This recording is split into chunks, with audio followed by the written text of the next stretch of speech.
chemistry on lipids to be 100% exact. But I have my reading for this week. And we can do it together. So let me just pull that up for us here on my laptop that is in front of us.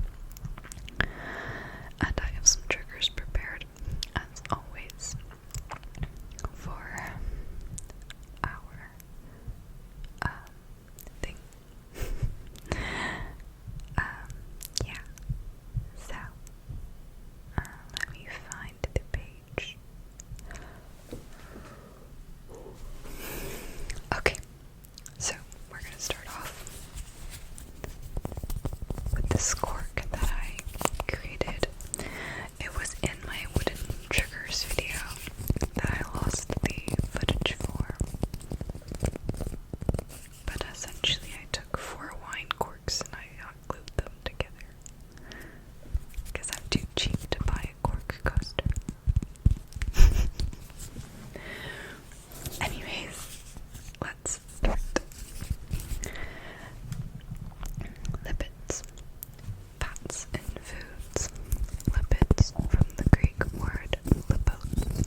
7.2 illustrate the effects of cis-double bonds on the overall shape of fatty acids that contain them. These figures illustrate how the cis conformation can change the direction of the hydrocarbon chain, while the trans conformation somewhat restores the overall direction of the chain that found in fully saturated fatty acids.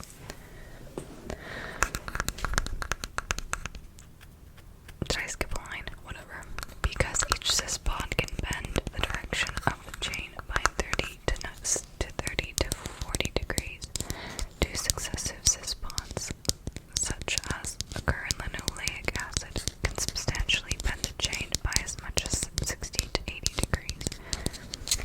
Because the trans bond angle is 120 degrees rather than 109.5, the trans bond does introduce a slight kink in the direction of the chain, which is much smaller than the change in direction resulting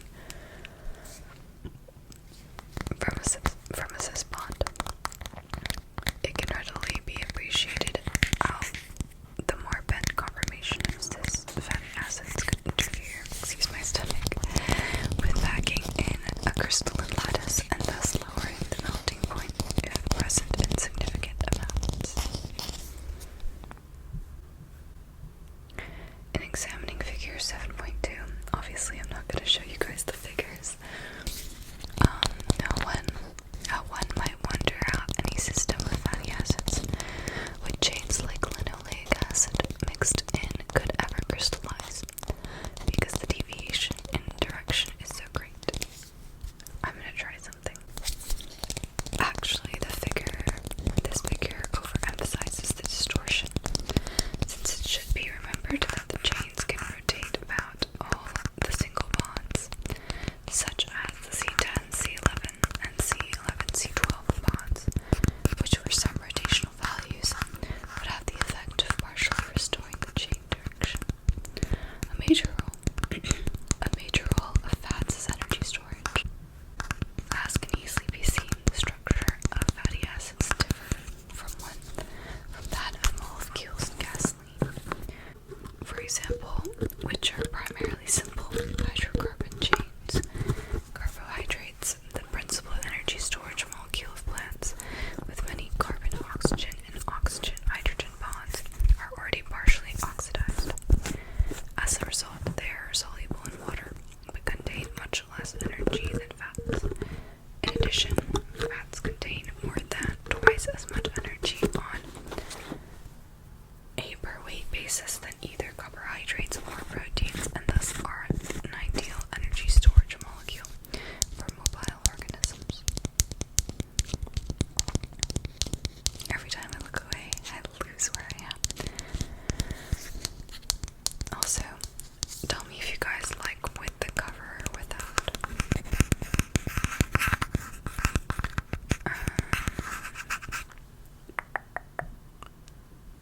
Oh yes, an energy storage molecule for mobile organisms.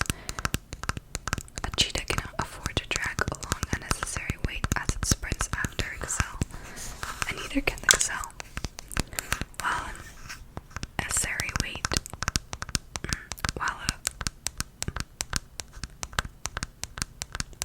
While a redwood has no such concerns. On average, dietary fat yields around 8.8 kilocalories per mole, or 37 kilojoules per gram, upon complete oxidation of water to carbon dioxide, while dietary carbohydrate yields only about 3.8 kilocalories per mole.